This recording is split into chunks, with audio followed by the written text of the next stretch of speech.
बोल जयकारा बोल मेरे श्री गुरु महाराज की जय। बोलो साचे दरबार की जय। श्री सद्गुरुदेवाय नमः। श्री परमहंस अद्वैत मत अमर ज्योति श्री तृतीय पातशाही जी महाराज श्री आनंदपुर में। श्री आनंदपुर की भूमि आपने श्री सद्गुरुदेव महाराज जी श्री तीसरी पातशाही जी के आगमन के लिए करुण पुकार की। श्री आनंदपुर की भूमि ने आप श्री सद्गुरुदेव महाराज जी श्री तृतीय पातशाही जी के आगमन के लिए करुण पुकार की। श्री सद्गुरुदेव महाराज जी उस करुण पुकार को सुनकर इस भूमि को कृपा वृष्टि से सिंचित करने के लिए आए। श्री चकोड़ी संत आश्रम में रूहानी अभिषेक के लगभग 3 वर्ष पश्चात एकाएक आपकी मौज श्री आनंदपुर में स्थायी निवास करने की उठी। इधर श्री आनंदपुर प्रेम की प्यास को आकुलता से व्यक्त कर रहा था, उधर सिंध अपने प्रेम पाश में श्री सद्गुरुदेव महाराज जी को जकड़े हुए था। सन 1939 में आपने दिवाली का पर्व सिंध में मनाया। ये सिंध में आपकी अंतिम दिवाली थी, आपकी अंतिम दीपावली थी। आपने श्री आनंदपुर में कृपा पत्र भेजा कि हम दीपावली के पश्चात श्री आनंदपुर आएंगे। श्री आनंदपुर निवासी गुरुमुख जन व श्री आनंदपुर का कण कण प्रसन्नता से झूम उठा और जिस समय संत महापुरुष जहाँ भी चरण रखे वह समय पर्व से भी बढ़कर होता है, क्योंकि संत दिवाली नित करे सत्यलोक के माही और मते हैं काल के एवें धूल उड़ाई। इसी श्री आनंदपुर में श्री सद्गुरुदेव महाराज जी श्री दूसरी पातशाही जी के सुनहरे वचन संजोए हुए थे। उन वचनों को साकार रूप देने के लिए श्री सद्गुरुदेव महाराज जी श्री तीसरी पातशाही जी प्रेम त्याग सेवा का पाठ पढ़ाने के लिए नवंबर 1939 में श्री आनंदपुर पधारे। आपके आगमन से प्रेमियों के हृदय प्रफुल्लित हो उठे। वृक्षों, पत्तों व चट्टानों ने भी अभिनंदन के गीत गाए। युगों से सुनसान घने जंगल में प्रेम प्यासी धरती की सोई हुई किस्मत जाग उठी। सन 1940 में श्री गुरु पूजा का प्रथम पर्व यहाँ मनाया गया। सीमा प्रांत पंजाब, सिंध, उत्तर प्रदेश आदि स्थानों से संगतें आई। आपने त्योहार के शुभ दिन ये अमृत वचन फरमाए। बहुत जन्म बिछरे थे माधो, ए जन्म तुम्हारे लेखे। गुरबाणी। तुम्हारे अनेकों जन्म संसार में काल माया की भेंट हुए हैं। जहाँ इतने जन्म व्यर्थ गंवा दिए, वहाँ ये जन्म एक जन्म ही संत महापुरुषों की सेवा व संगति में लगाकर देखो तो सही। दोहा। ये तन विष की बेलरी, गुरु अमृत की खान, शीश दिए जो गुरु मिले तो भी सस्ता जान। परम संत कबीर साहब जी।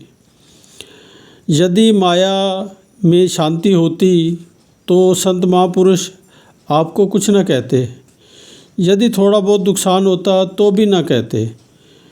लेकिन ये जन्म जन्मांतरों का धोखा है। करोड़ों जन्मों के पुण्य से इस मनुष्य जन्म का संयोग मिला है। धनी धर्मदास जी कहते हैं, भक्ति प्रभाव मिटी सकल, धर्मदास की पीर, कोटि जन्म के पुण्य से सतगुरु मिले कबीर। हम आपको धन माया माल परिवार से अलग नहीं करते, किंतु इसके मोह से छुड़ाते हैं, क्योंकि ये सब संबंध दुखदायी हैं। हम इनके बदले में आपको भक्ति देना चाहते हैं, जो शांति तथा आनंद का भंडार। जिन्होंने माया का सब भार सतगुरु को अर्पित किया है, सतगुरु उनके जिम्मेवार बनते हैं। किसी भी प्राणी से जिसके पास माया अधिक हो पूछ लीजिए कि क्या वह सुखी है। माया से ना किसी को सुख मिला है ना मिलेगा। अब आप लोग माया चाहते हैं या भक्ति? सब ने भक्ति की मांग प्रकट की। आपने फरमाया कि जो भक्ति चाहता है उसे सत्पुरुषों के आदेश अनुसार चलना होता है। यदि आप सभी भक्ति के ग्राहक हैं तो ऐसी सच्ची भावना पर सत्पुरुषों को प्रसन्नता है। गुरुमुखों को मन माया के धोखे में नहीं आना चाहिए।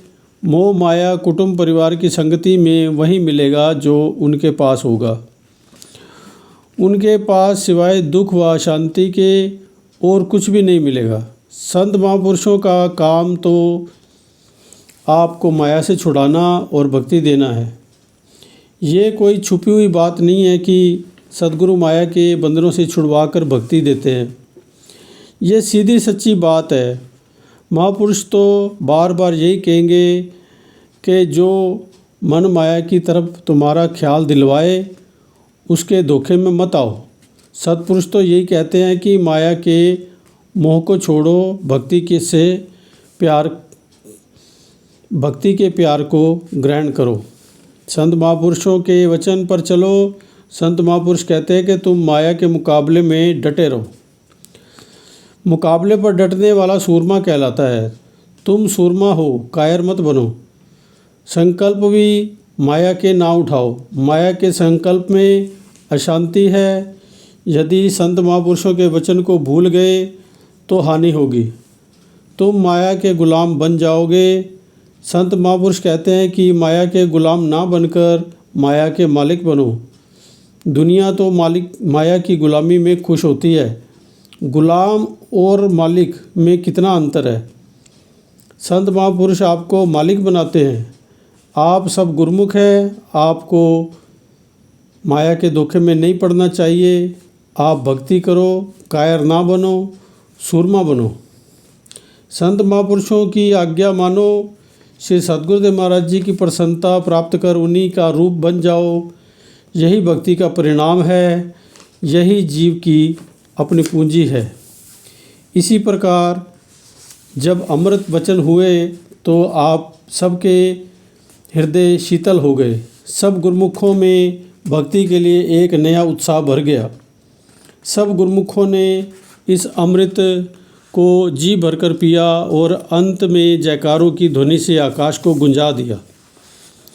आपने सेवा का भंडार खोल दिया। जो शरणागत प्रेमी तथा दर्शनार्थ संगतें आई थी उनको सेवा का शुभ अवसर प्रदान किया। जहाँ सेवा का कार्य आरंभ होता है वहाँ पर आप पलंग तथा आसन पर विराजमान हो जाते हैं। इससे सेवकों में नया उत्साह आ जाता है और सभी सेवा में मन चित लगाकर जुट जाते हैं। सीमा प्रांत पंजाब तथा सिंध से आई हुई संगतों ने श्री चरणों में अपने प्रांतों में पुनः चरण स्पर्श करने के लिए विनय की। आपने फरमाया अब समय बदलने वाला है। तुम्हें भी अपना उद्योग धंधा कारोबार मध्य प्रदेश, राजस्थान या उत्तर प्रदेश में करने में लाभ है। हमने अब श्री आनंदपुर में बहुत सा काम करना है, इसलिए हमारा उधर जाने का विचार नहीं है। आई हुई संगतों में से कुछ लोग तो निराश होकर लौट गए। कुछ एक आज्ञानुसार मौज देखकर मध्य प्रदेश में ही रोजगार करने लगे। 4-5 वर्ष बीतने पर जब देश में कोई परिवर्तन ना हुआ तो लोग पंजाब तथा सीमा प्रांत की ओर वापस जाने को तैयार हो गए। शारीरिक सुख जितना उनको पंजाब में व सीमा प्रांत में मिलता था, इस प्रांत मध्य प्रदेश में ना मिल सका। उद्योग धंधों में भी उन्नति ना हुई। कुछ लोगों को मध्य प्रदेश की जलवायु अनुकूल ना आया, इसलिए कुछ थोड़े से परिवारों के सिवाय सब के सब परिवार वापस जाने लगे। इनमें भक्त मोहनलाल जी मखीजा मुल्तान निवासी भी थे। भक्त मोहनलाल मखीजा जो तो मध्य प्रदेश में रहे परंतु 1945 में वापस लौट गए। एक प्रसिद्ध जोशी जो भक्त मोहनलाल मखीजा का हार्दिक मित्र था, उसने भगत जी को कहा कि तुम इस तरफ क्यों लौट आए, तुम्हारा मध्य प्रदेश जाने का समय तो अब ही था। फिर उसने खुले शब्दों में कहा, तुम्हें अपने इष्ट देव के वचनों पर विश्वास रखकर अब वापस नहीं आना चाहिए था। वे इस रहस्य को भी ना समझ सके और ना किसी अन्य ने उस समय श्री वचनों के रहस्य को समझा। श्री सद्गुरुदेव महाराज जी ने देश विभाजन के विषय में जो वचन किए थे, वे विभाजन होने पर सबको पुनः स्मरण हुआ है। उसके बाद 1947 में जो घटना हुई वह सबके सामने प्रत्यक्ष है। जिन जिन कठिनाइयों व आपत्तियों का सामना उधर के लोगों को करना पड़ा वह किसी से छुपा नहीं है। वे लोग सब संपत्ति, मकान, जायदाद आदि लुटवा कर खाली हाथ जान बचाकर भारत लौट आए।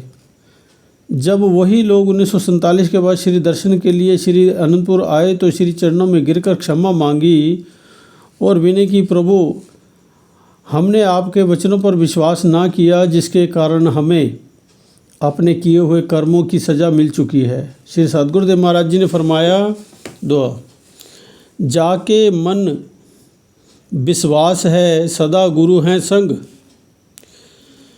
कोटि काल झक झोल ही तऊ न हवै चित्त भंग। सतगुरु के वचनों पर विश्वास करना ही गुरुमुख की पूंजी है। हमने तो आपके लाभ के लिए कहा था, जिन्होंने वचनों पर विश्वास किया उन्होंने लाभ उठा लिया।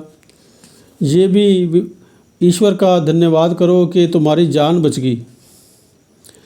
संत महापुरुषों की श्री मौज को समझना जीव बुद्धि से परे है।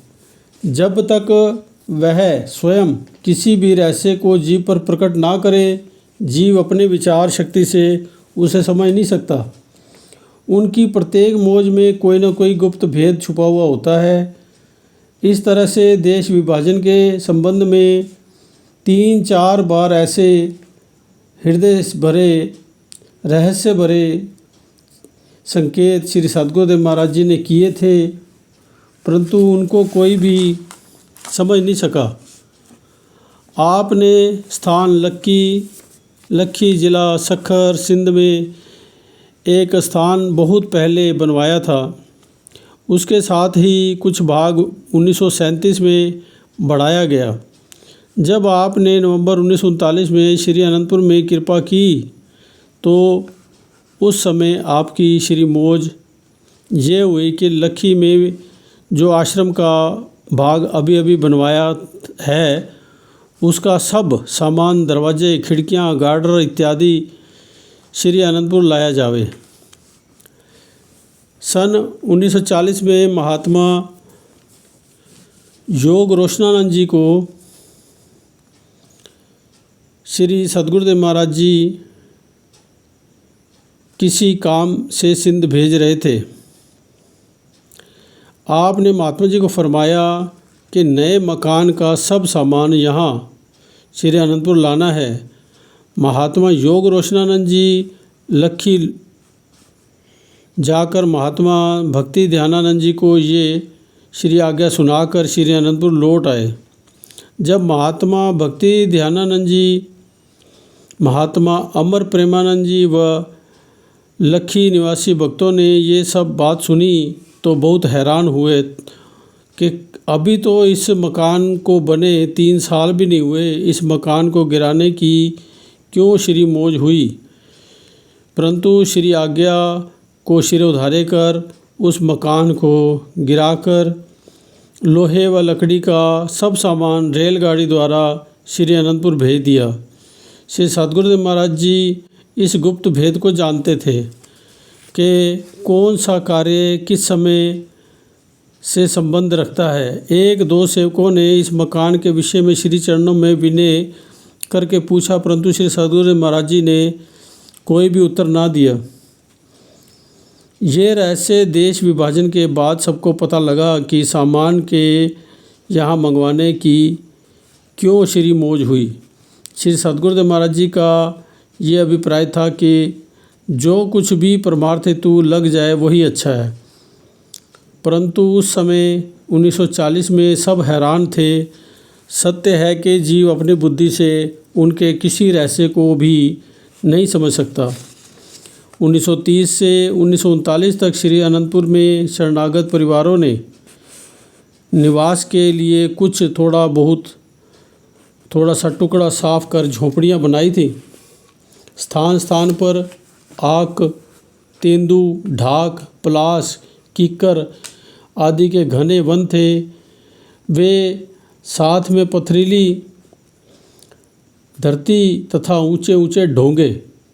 आपने सर्वप्रथम 1939 में यहाँ विराजमान होकर निवास स्थान का क्षेत्र बढ़ाने के लिए कटीली झाड़ियों और आग, तेंदू आदि के पौधों तथा वृक्षों को कटवाना आरंभ किया।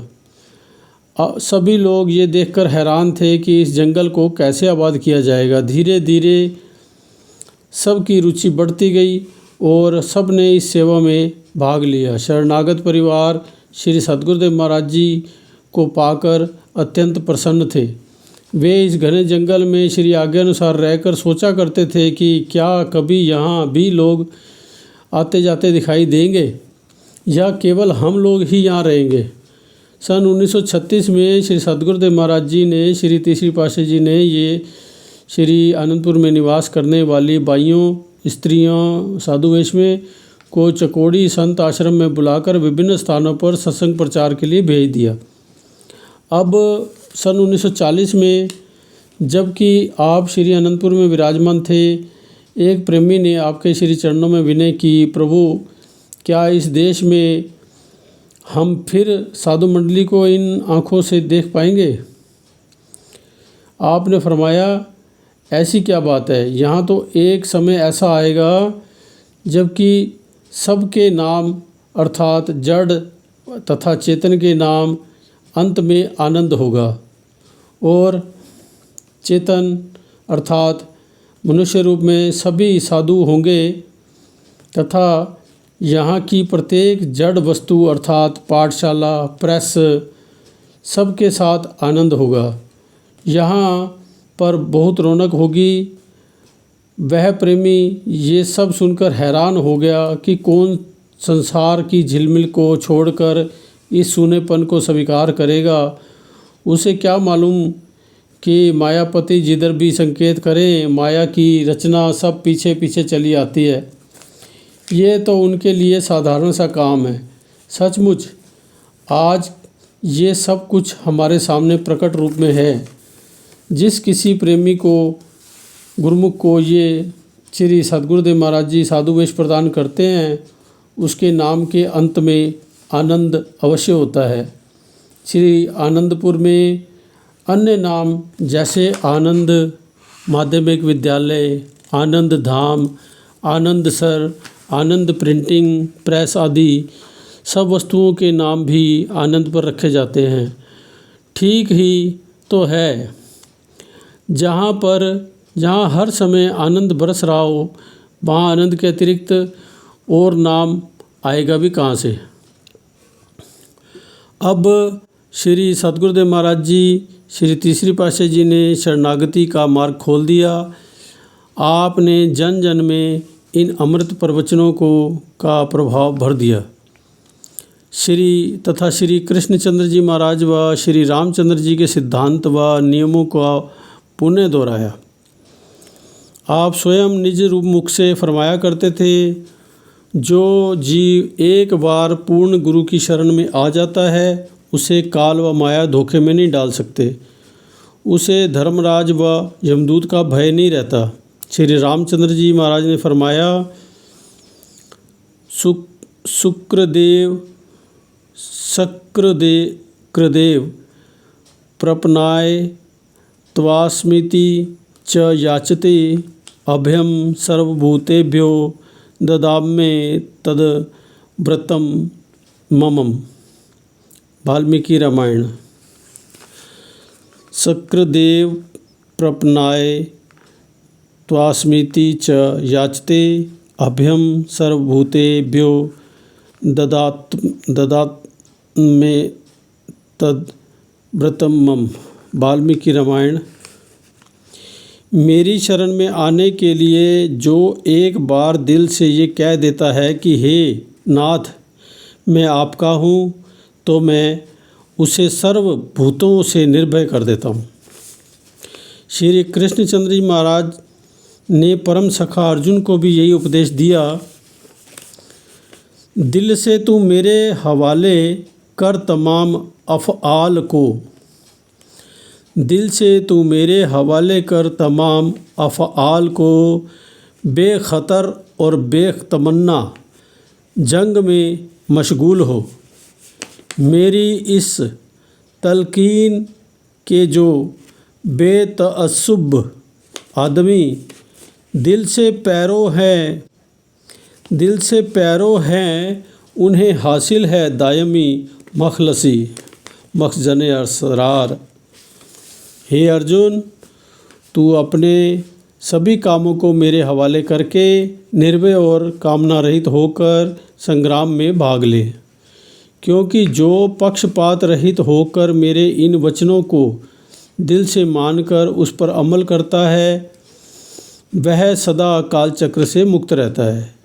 यहाँ श्री सद्गुरुदेव महाराज जी ने माया तथा भक्ति के संघर्ष से जूझने के लिए यही उपदेश किया कि यदि सब इच्छाओं का त्याग कर शुद्ध मन से शरण ग्रहण करो तो सद्गुरु तुम्हें समस्त चिंताओं से विमुक्त कर देंगे। दूसरे शब्दों में मन की साधना और वैराग्य दोनों शरणागति के अभिन्न अंग हैं। मन को साधने के लिए आपने गुरु आज्ञा और गुरु सेवा को आवश्यक बताया, जिसका नाम गुरु भक्ति है, और आत्मिक ज्ञान की प्राप्ति के लिए आंतरिक शब्द की कमाई अर्थात भजन अभ्यास दोनों पर बल दिया है। सत्पुरुषों के वचन हैं, दोहा, मोटे बंधन जगत के गुरु भक्ति से काट, मोटे बंधन जगत के गुरु भक्ति से काट, झीने बंधन चित्त के कटे नाम प्रताप। कई प्रेमी जो इस भक्ति के इच्छुक थे श्री अमृत प्रवचनों को श्रवण करते ही तथा श्री दर्शन की मनोहारी छटा को निहारते ही प्रेमी बन गए। वे श्री चरणों में सर्वस्व समर्पण करने के लिए विनय करने लगे। अपने आप ने उनकी विनय स्वीकार कर श्री चरणों में स्थान दिया। इस प्रकार से कुछ परिवारों ने आपके श्री चरणों में सर्वस्व समर्पित कर शरणागति प्राप्त की तथा श्री दरबार में रहकर हित चित्त से सेवा करने लगे। आपने श्री आनंदपुर की रूपरेखा श्री सद्गुरुदेव महाराज जी श्री दूसरी पातशाही जी के वचनानुसार बनाई कि सारे वन को काटकर फलदार वृक्ष, लहलाते खेत, पुष्प सुरभित उद्यान एवं भव्य भवन होने चाहिए। गुरुमुख प्रेमी व नए शरणागत भक्ति व आज्ञा की सीढ़ी पर कदम रख चुके थे। वे श्री आज्ञा के लिए सदा तत्पर रहते। आपने भी संपूर्ण ध्यान श्री आनंदपुर निर्माण में केंद्रित कर लिया। अब झोपड़ियों के स्थान पर पत्थरों के मकानों की रचना आरंभ हो गई। साथ ही साथ भूमि साफ कर शरणागतों की आवश्यकता पूर्ति के लिए अन्न बोया जाने लगा। प्रथम खेती बैलों द्वारा हल चलाकर की जाने लगी। धीरे धीरे सब साधनों में विकास होता गया। सब सुख के साधन यहाँ सुलभ होने लगे।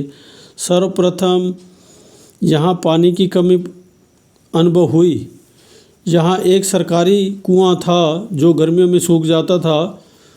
इस कमी को पूरा करने के लिए पानी 2-3 मील से पर स्थित कुलवार चक तथा शांतपुर चक से टंकियों द्वारा लाया जाता था। बाल्टियों व मटकों से पौधों को पानी दिया जाता था। इस विचित्र लीला को देखकर प्रेमी दंग थे कि कैसे यहाँ जीवन के साधन सुगम हो सकते हैं। उस समय शारीरिक भरण पोषण की आवश्यकता सामग्री यहाँ से 3 मील की दूरी पर स्थित ईसागढ़ से लाई जाती थी। अब अपने यहाँ श्री आनंदपुर में ही उपज आरंभ कर दी गई। कभी कभी सेवक यदि बंजर और पथरीली भूमि को खोदने से घबरा जाते तो आप उनको उपदेश देकर उत्साह बढ़ाते। दोहा, अटल राज महाराज का जामे अटक बहाए। अटल राज महाराज का जामे अटक बहाए, जाके मन में अटक है वही अटक रह जाए। इस प्रकार से सेवक प्रेमी गुरुमुख व शरणागत सेवा में जुट जाते। इसका परिणाम यह हुआ कि कुछ ही वर्षों में निवास स्थान, उपज व उद्यानों के लिए भूमि साफ हो गई। चारों ओर पक्की 4 दीवारी कोट बन गई। अब झोंपड़ियों के स्थान पर चिकनारी व ईंटों के मकान दिखाई देने लगे। कुछ हरियाली के चिन्ह झलकने लगे। उस समय शरणागतों की संख्या भी गिनी चुनी ही थी। मध्य प्रदेश में आना सिंध व पंजाब के लोगों को ऐसे मालूम होता था जैसे विदेश जा रहे हों। फिर भी श्री दर्शन के लिए अत्यधिक श्रद्धालु तथा प्रेमीजन आते ही थे।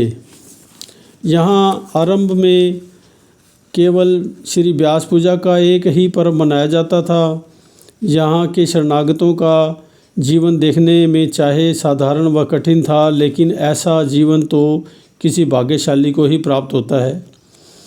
कितना आनंदमय जीवन था उनका, कितने भाग्य थे उन जीवों के जो उस समय शरण में आए। त्रिलोकीनाथ हृदय सम्राट श्री सद्गुरुदेव जी संत रूप में साथ रहते, अनुपम लीलाएं करते, निज कर कमलों से भोग प्रसाद हर समय खिलाते, समीप बिठाकर श्री दर्शन से आनंदित करते। जहाँ जहाँ प्रेमी सेवा करते वहीं स्वयं चल कर जाते। जिन योगीश्वर को योगी तपस्वी जंगल में पानी में खड़े होकर उल्टे लटक कर प्राप्त करना चाहते हैं, वे कृपा सागर प्रभु प्रेमियों के पाश में बंधे हुए यहाँ विराजमान होकर श्री दर्शन से कृतार्थ करते। एक भक्त था, उसने एक बार श्री मुख से वचन सुने कि जो कोई गुरु को प्रसन्न करना चाहता है वह दिल जान से सेवा करे। रिद्धियाँ सिद्धियाँ उसके चरणों में स्वयं भागती हुई आती हैं। शारीरिक भरण पोषण की उसे चिंता ही क्या, उसका भार तो गुरु दरबार ने आरंभ से ही अपने ऊपर ले लिया है। बस फिर क्या था, वह सेवा में ऐसा जुटा, यदि उसे कोई बुलाता तो वह उत्तर देता मेरे पास समय नहीं। यदि उसे कोई आराम करने के लिए कहता, यही उत्तर मिलता कि मेरे पास समय नहीं है। एक दिन अचानक श्री सद्गुरुदेव महाराज जी कार लेकर दोपहर के समय वहाँ आ गए। सभी प्रेमी भोजन के तनिक विश्राम के लिए छुट्टी किए बैठे थे। उसने भी भोजन खाया और पुनः सेवा में जुट गया। आपने वहाँ पहुंचकर सबको भोग प्रसाद दिया। तब भगत जी को भी आवाज़ लगाई।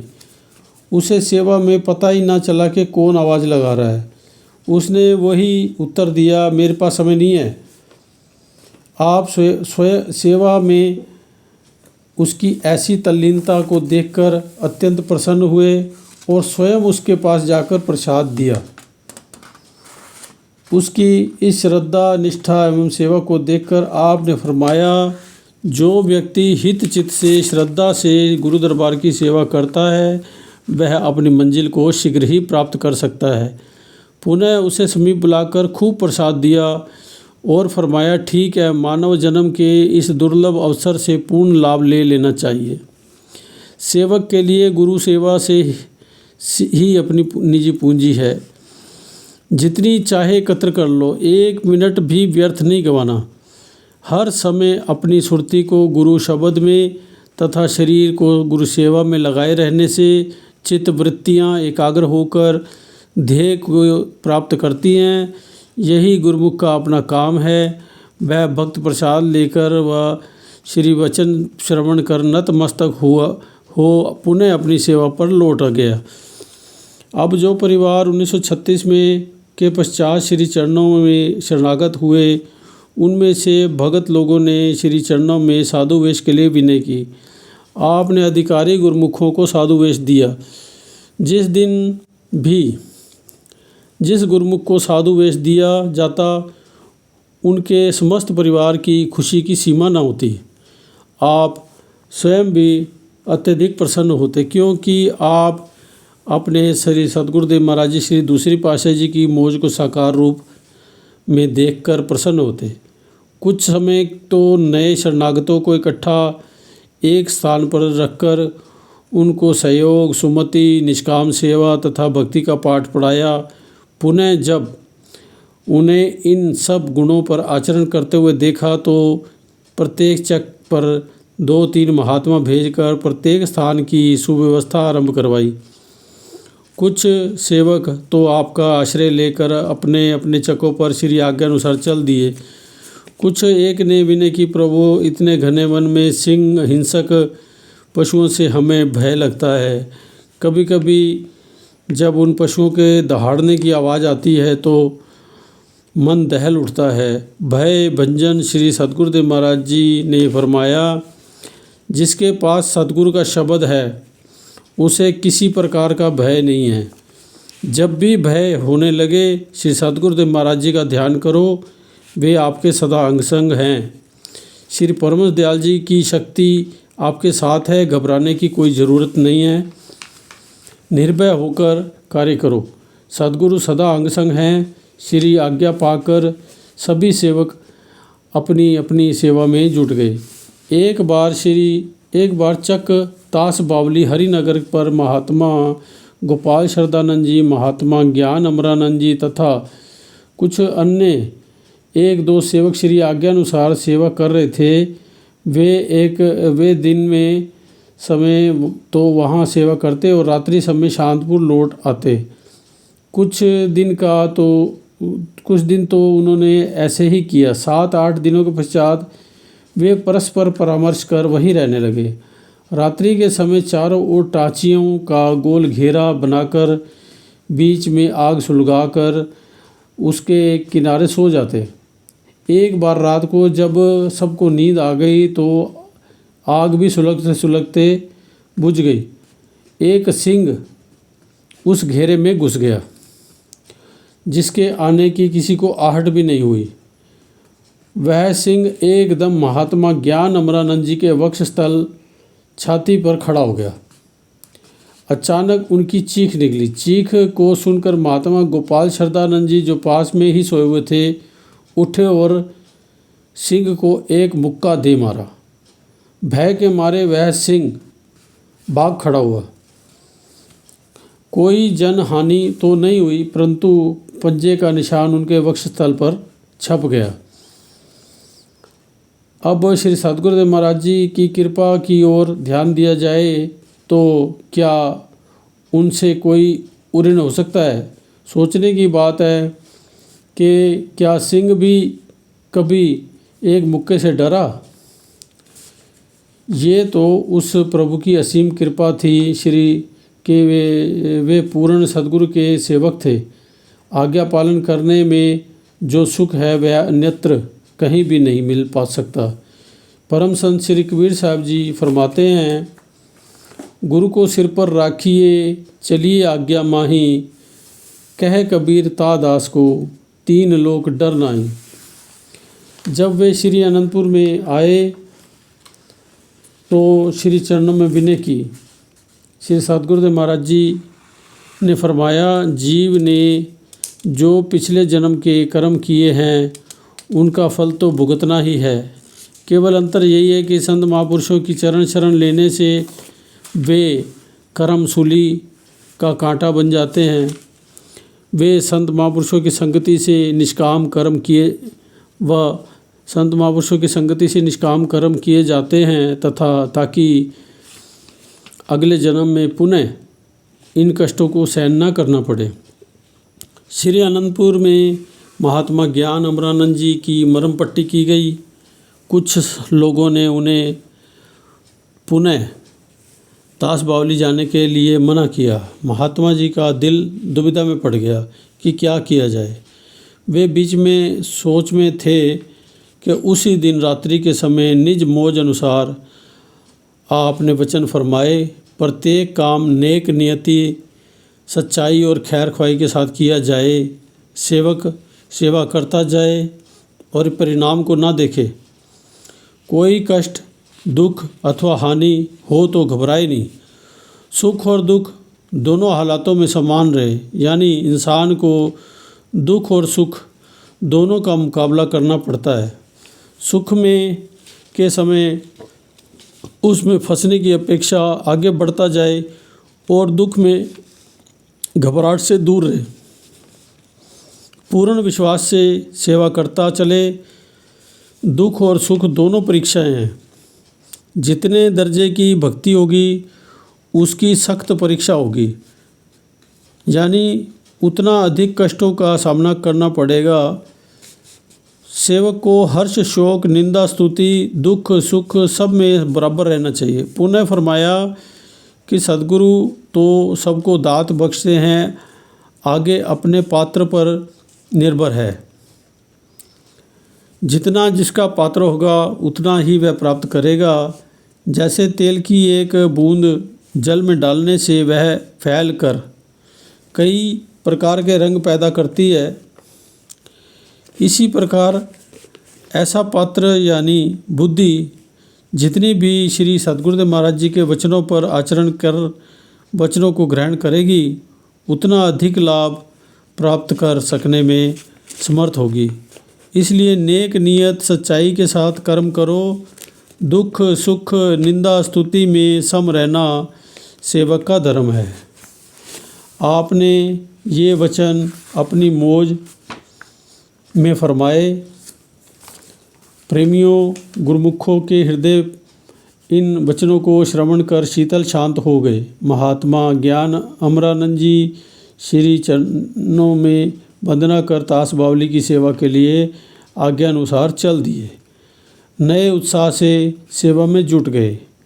इसका ये अर्थ नहीं कि श्री सद्गुरुदेव महाराज जी ने केवल श्री आनंदपुर की बंजर भूमि को आबाद करना, घने वनों को साफ कर उद्यान बनाना, भव्य भवनों का निर्माण करना ही गुरु भक्ति का लक्ष्य बताया, अपितु उन्होंने एक अनोखे ढंग की गुरु भक्ति की धारा प्रवाहित की। उन्होंने निष्काम कर्म योग का पाठ पढ़ाया। जैसे प्यासे को पानी, अत्यंत भूखे को भोजन, अत्यंत थके हुए शरीर को पत्थरों पर निद्रा करने का आनंद आता है, उसी प्रकार जन्म जन्मांतरों से माया के पंजे में आए हुए मन को गुरु सेवा से शुद्ध कर शब्द रूपी आनंद प्रदान किया। सेवा से मन शुद्ध होकर जब उसे भजन पर बिठाया तो मन अपने आप ही आनंद में डूब गया, जिसका अनुभव केवल वो प्रेमी जन ही कर सकते हैं जिन्होंने इस मार्ग को अपनाया। जिस प्रकार ऊंची नीची घाटियों, कटीली झाड़ियों से युक्त असम भूमि पर चलकर मंजिल को पाना समतल भूमि पर चलकर प्राप्त करने की अपेक्षा कठिन है, उसी प्रकार गुरु सेवा बिना मन को शुद्ध किया करना ही कठिन है। गुरु सेवा बिना मन को शुद्ध करना कठिन है। गुरु सेवा एक समतल पगडंडी है जिस पर चलकर जीव अपने लक्ष्य को सरलता से प्राप्त कर सकता है। इस सेवा के साथ साथ दोनों समय प्रातः व सायं नाम का अभ्यास करवाना आपका नियम था। कितनी करुणा होती है संत महापुरुषों के दिल में हम जीवों के प्रति। परोपकारिता के स्वरूप होते हैं महापुरुष। इसका अनुमान लगाना जीव की बुद्धि से परे की बात है। नाम है गुरु सेवा, कल्याण है हमारा। नाम है गुरु सेवा, कल्याण है हमारा। श्री आनंदपुर की रचना केवल उन्होंने अपने लिए की नहीं, इस आलीशान उच्च दरबार की रचना उन्होंने हम जैसे अदम जीवों को सन्मार्ग पर लगाने के लिए की, ताकि युगों युगों तक माया में भटके प्राणी यहाँ से रोशनी प्राप्त कर अपने ध्येय को प्राप्त कर सके। उन्होंने अनेकों कष्ट सहे तो केवल इसलिए कि प्राणी मात्र का कल्याण हो सके। अनामी लोक को छोड़कर आए तो केवल इसलिए कि अपनी रूहों को कुपथ से पर जाते हुए नहीं देख सकते थे। उन्होंने जीवों की करुण और आतुर पुकारों को सुनने के लिए ये रचना रचाई। देखो कैसी धरती के भाग जगाए जहाँ पानी भी सुलभ नहीं था। यदि वर्षा होती तो झोंपड़ों को बहा कर ले जाती। यदि गर्मी की ऋतु आती तो पीने के लिए पानी भी मिलना दूभर हो जाता। मई सन 1941 में एक बार महात्मा सद्गुरु सेवानंद जी, महात्मा योग आत्मानंद जी, महात्मा अखंड प्रकाशानंद जी, महात्मा योग प्रकाशानंद जी, महात्मा रोशनानंद जी व कुछ भगत जन कुएं पर स्नान के लिए गए। कुएं से पानी निकालने लगे तो कुएं को बिल्कुल सूखा पाया। कंधे पर कपड़े रखकर घर की राह ली। पीछे से आप श्री सद्गुरु दाता दीनदयाल जी की कार आ गई। आपने कार रुकवाकर पूछा, क्यों, किधर से आ रहे हो? महात्माओं ने विनय की, करुणेश स्नान के लिए गए थे, पानी ना होने से लौट आए हैं। श्री वचन हुए, घबराने की ज़रूरत नहीं है। यहाँ तो एक दिन ऐसा आएगा जब घर घर में नल व टोटियाँ होंगी। सरकारी नल तो समय अनुसार पानी देते हैं, यहाँ 24 घंटे पानी नलों में आएगा। यहाँ पानी इतना होगा कि गर्मी की ऋतु में भी कुएं और तालाब भरे हुए दिखाई देंगे। ये सब कुछ उस समय स्वप्न की तरह लगता था। इन मनोहर वचनों में खोए खोए प्रेमी उस समय की बाट जोते कि कब श्री वचन अपना रंग लाएंगे। आज वे वचन साकार रूप में सबके सम्मुख प्रकट हैं। ये सब कुछ हम जीवों के कल्याण के लिए नहीं हुआ, और किसके लिए हुआ है?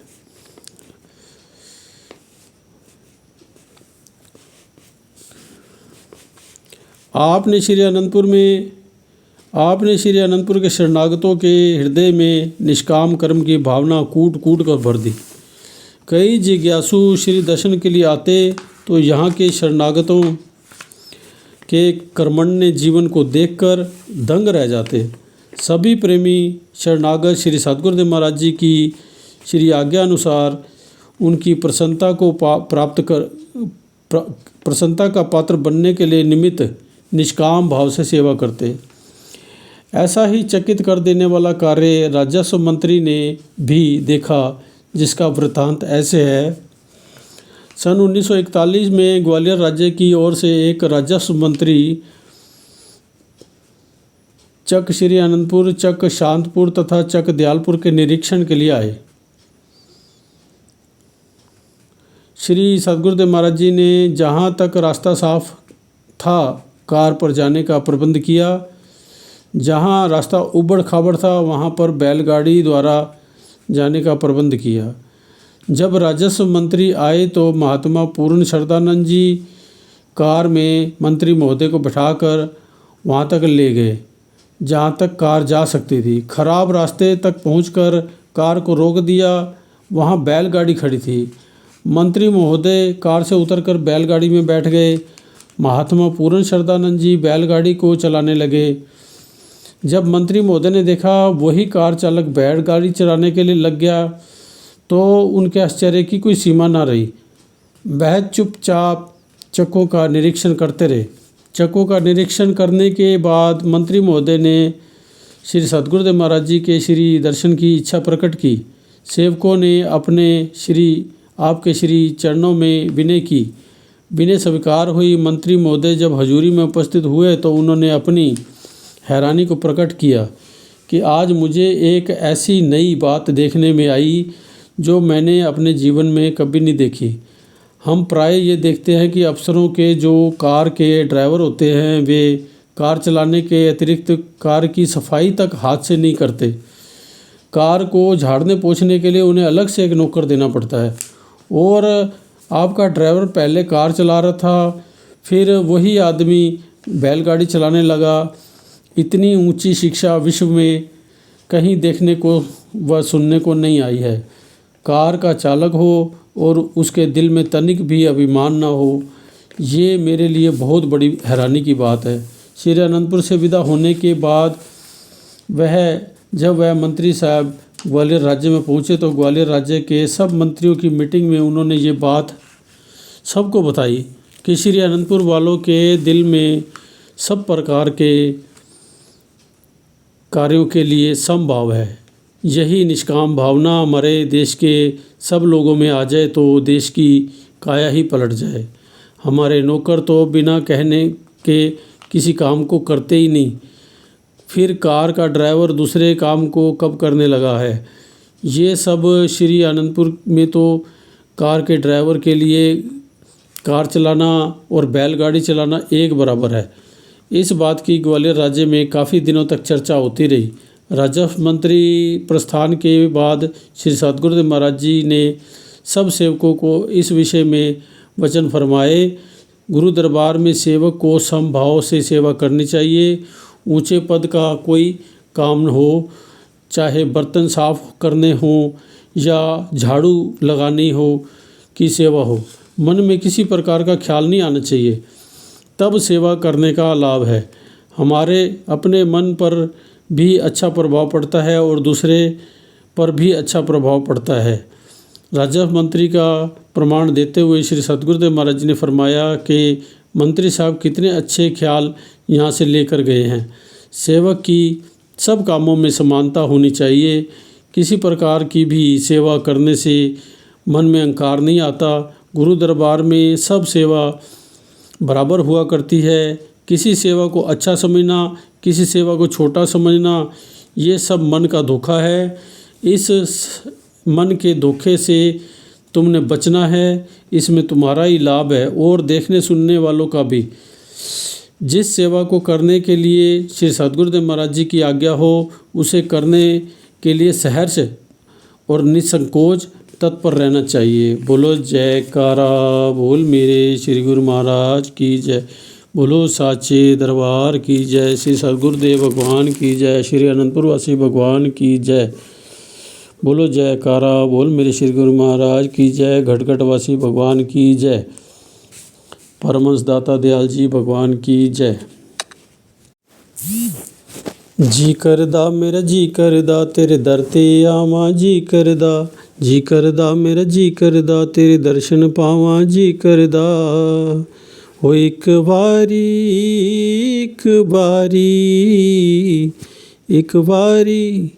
ओ एक बारी परमिशन देते जय हो। परमिशन दे दे मैनू दातिया ओ बल्ले बल्ले, परमिशन दे दे मैनू दातिया। जी करदा मेरा जी करदा तेरे दर ते आवां, जी करदा मेरा जी करदा तेरे दर्शन पावां, जी करदा ओ एक बारी दस दी अरज सुन ले, एक बारी दातिया अरज सुन ले। सानू चाहिदा नहीं कुछ तेरे सिवा, सानू चाहिदा नहीं कुछ तेरे सिवा। तेरी सेवा करां तेरी भगती करां, तेरे पंज नियम मैं करदा रहां, तेरे पंज नियम मैं करदा रहां, तेरी आरती पूजा करदा रहां। ओ एक बारी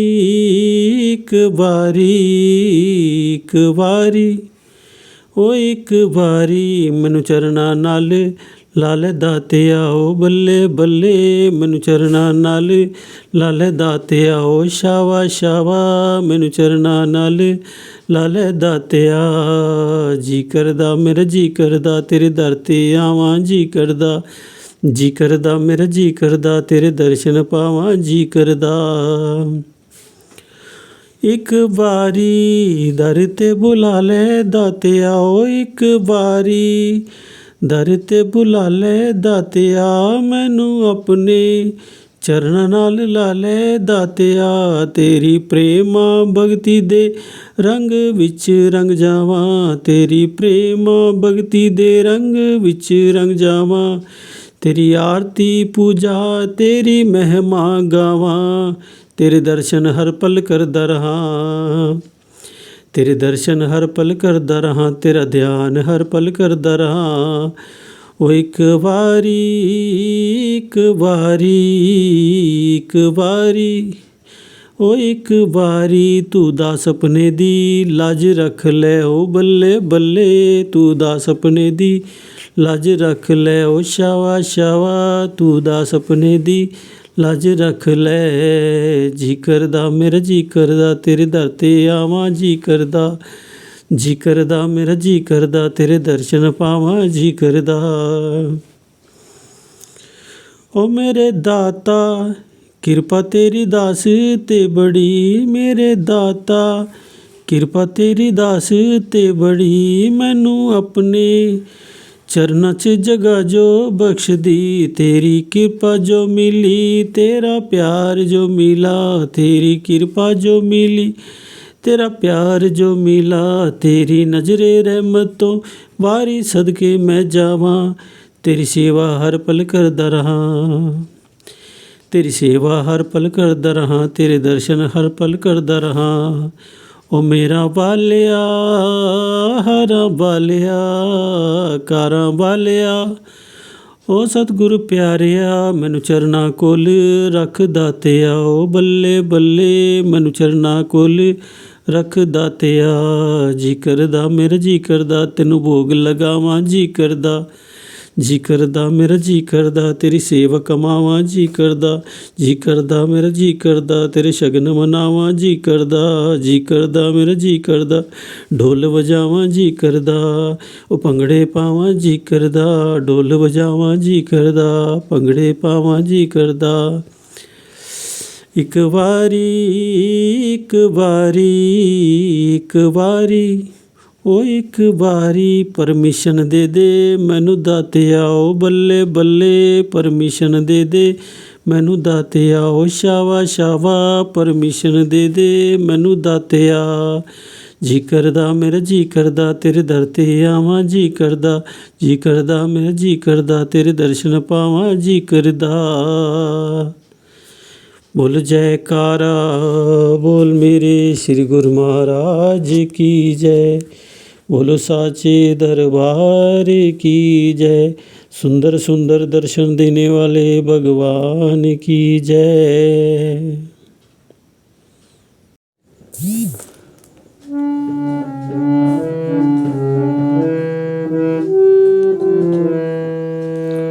बोल जयकारा बोल मेरे श्री गुरु महाराज की जय। मैं नी नचदा मैं नी नचदा मैनू तेरा प्रेम नचाउंदा, मैं नी नचदा मैं नी नचदा मैनू तेरा प्रेम नचाउंदा। इस दुनिया दे कण कण विचों, इस दुनिया दे कण कण विचों तू ही नजरी आउंदा। मैं नी नचदा मैं नी नचदा मैनू तेरा प्रेम नचाउंदा, मैं नी नचदा मैं नी नचदा मैनू तेरा प्रेम नचाउंदा।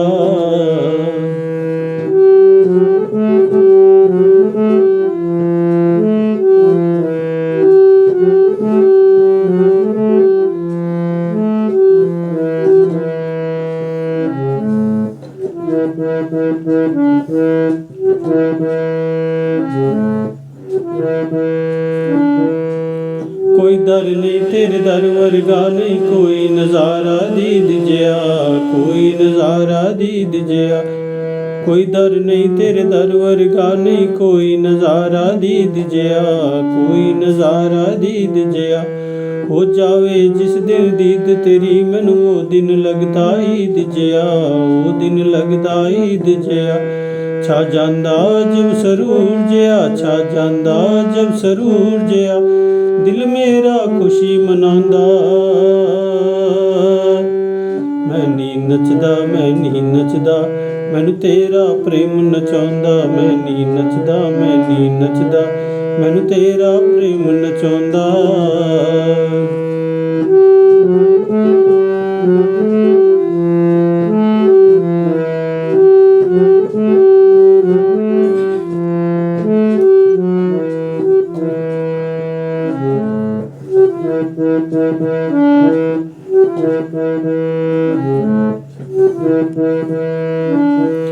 ਮੈਨੂੰ ਸੁਧ ਬੁੱਧ ਭੁੱਲ ਗਈ ਦੁਨੀਆ ਦੀ, ਜਿਸ ਦਿਨ ਦਾ ਤੇਰਾ ਸੰਗ ਹੋਇਆ, ਜਿਸ ਦਿਨ ਦਾ ਤੇਰਾ ਸੰਗ ਹੋਇਆ। ਮੈਨੂੰ ਸੁਧ ਬੁੱਧ ਭੁੱਲ ਗਈ ਦੁਨੀਆ ਦੀ, ਜਿਸ ਦਿਨ ਦਾ ਤੇਰਾ ਸੰਗ ਹੋਇਆ, ਜਿਸ ਦਿਨ ਦਾ ਤੇਰਾ ਸੰਗ ਹੋਇਆ। ਮੈਂ ਪੈਰੀ ਘੁੰਗਰੂ ਪਾਲੇ ਨੇ, ਤੇਰੇ ਨਾਮ ਦਾ ਮਸਤ ਮਲੰਗ ਹੋਇਆ, ਤੇਰੇ ਨਾਮ ਦਾ ਮਸਤ ਮਲੰਗ ਹੋਇਆ। ਹੁਣ ਐਸੇ ਕਰਕੇ ਹਰ ਕੋਈ, ਹੁਣ ਐਸੇ ਕਰਕੇ ਹਰ ਕੋਈ ਮੈਨੂੰ ਤੇਰਾ ਆਖ ਬੁਲਾਉਂਦਾ। ਮੈਂ ਨੀ ਨੱਚਦਾ, ਮੈਂ ਨੀ ਨੱਚਦਾ, ਮੈਨੂੰ ਤੇਰਾ ਪ੍ਰੇਮ ਨਚਾਉਂਦਾ। ਮੈਂ ਨੀ ਨੱਚਦਾ, ਮੈਂ ਨੀ ਨੱਚਦਾ, ਮੈਨੂੰ ਤੇਰਾ ਪ੍ਰੇਮ ਨਚਾਉਂਦਾ। ਇਸ ਦੁਨੀਆ ਦੇ ਕਣ ਕਣ ਵਿੱਚੋਂ, ਇਸ ਦੁਨੀਆ ਦੇ ਕਣ ਕਣ ਵਿੱਚੋਂ ਤੂੰ ਹੀ ਓ ਨਜ਼ਰੀ ਆਉਂਦਾ। ਮੈਂ ਨੀ ਨੱਚਦਾ, ਮੈਂ ਨੀ ਨੱਚਦਾ, ਮੈਨੂੰ ਤੇਰਾ ਪ੍ਰੇਮ ਨਚਾਉਂਦਾ।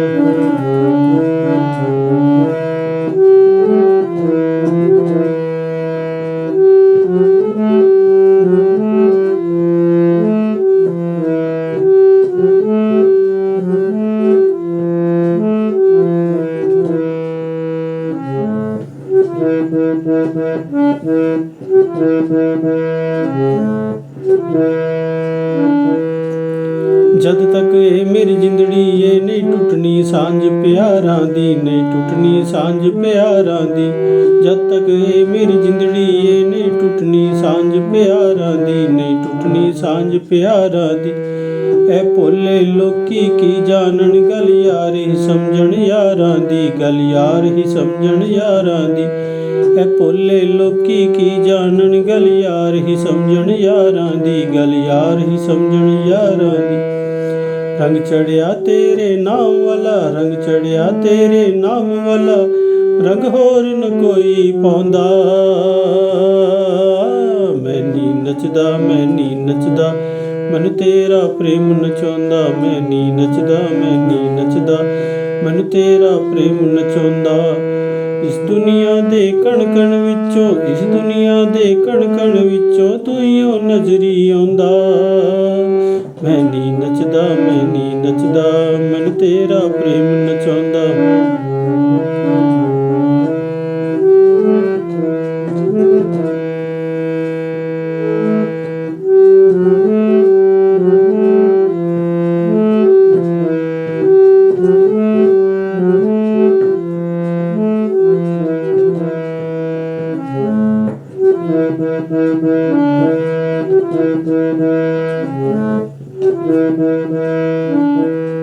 ਮੈਂ ਕੀ ਹਾਂ, ਮੇਰੀ ਕੀ ਹਸਤੀ, ਮੈਨੂੰ ਅੱਜ ਤੱਕ ਸਮਝ ਨਾ ਆਇਆ ਏ, ਅੱਜ ਤੱਕ ਸਮਝ ਨਾ ਆਇਆ ਏ।